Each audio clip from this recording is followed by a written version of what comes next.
पूर्व बर्धमान जिले में चुनावी प्रचार करने पहुंचे प्रधानमंत्री नरेंद्र मोदी ने कांग्रेस व तृणमूल कांग्रेस पर जमकर साधा निशाना। नरेंद्र मोदी ने कहा कि तृणमूल कांग्रेस 15 और कांग्रेस 50 लोकसभा सीटों पर सिमट कर रह जाएगी। राज्य में नौकरी गंवाने वाले असल परीक्षार्थियों को बीजेपी देगा मदद। पीएम ने प्रदेश बीजेपी को सेल बनाने का दिया निर्देश।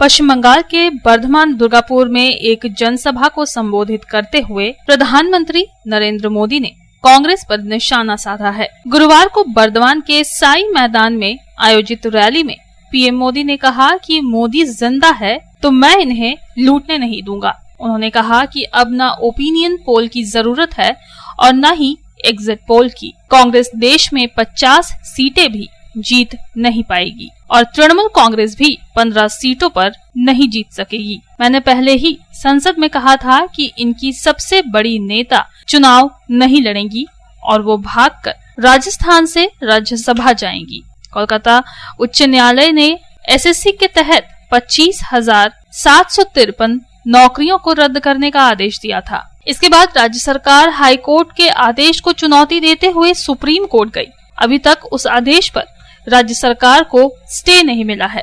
लोकसभा चुनाव में कोर्ट के इस आदेश से तृणमूल दबाव में है। प्रधानमंत्री नरेंद्र मोदी ने इस मुद्दे को उठाते हुए कहा कि उन्होंने प्रदेश भाजपा को पहले ही निर्देश दिया है कि पार्टी को उन लोगों के कानूनी और सामाजिक संघर्ष में खड़ा होना चाहिए जिन्होंने अपनी नौकरी खो दी है। उन्होंने प्रदेश नेतृत्व को इसके लिए कानूनी सलाहकार टीम और सोशल मीडिया टीम बनाने का भी निर्देश दिया। मोदी ने गारंटी भी दी है कि काम होगा। कि भर्ती का जो घोटाला हुआ उसमें जो पीड़ित है उनकी जिंदगी कितनी बदहाल हुई है। और मेरे अध्यक्ष जी यहां बैठे हैं बंगाल के, मैं उनको एक सुझाव देता हूं कि ये जो शिक्षक भर्ती घोटाला हुआ है, लेकिन उसमें बहुत निर्दोष लोग भी हैं जो सचमुच में शिक्षक की नौकरी के हकदार है। ये बाकियों के पाप के कारण ये निर्दोष लोग भी मुसीबत में गिर गए हैं। मैंने पश्चिम बंगाल के हमारे बीजेपी के अध्यक्ष जी से कहा है कि हम पार्टी के तौर पर ये जो शिक्षक भर्ती में जिनकी नौकरी गई है उसमें नेक ईमानदार लोग हैं, हम उनकी मदद कैसे कर सकते हैं। मैंने बंगाल बीजेपी से कहा है कि प्रदेश स्तर पर एक लीगल सेल और एक सोशल मीडिया प्लेटफॉर्म बनाया जाए। इससे उन लाभार्थियों को मदद होगी जो डॉक्यूमेंट्स सही होने के बाद भी इस घोटाले के शिकार हुए हैं।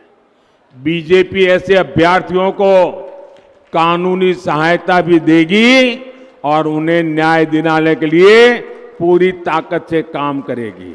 टीएमसी के तोलेबाजों की मनमानी नहीं चलने दी जाएगी। टीएमसी तोलाबाजी चलते देबो ना,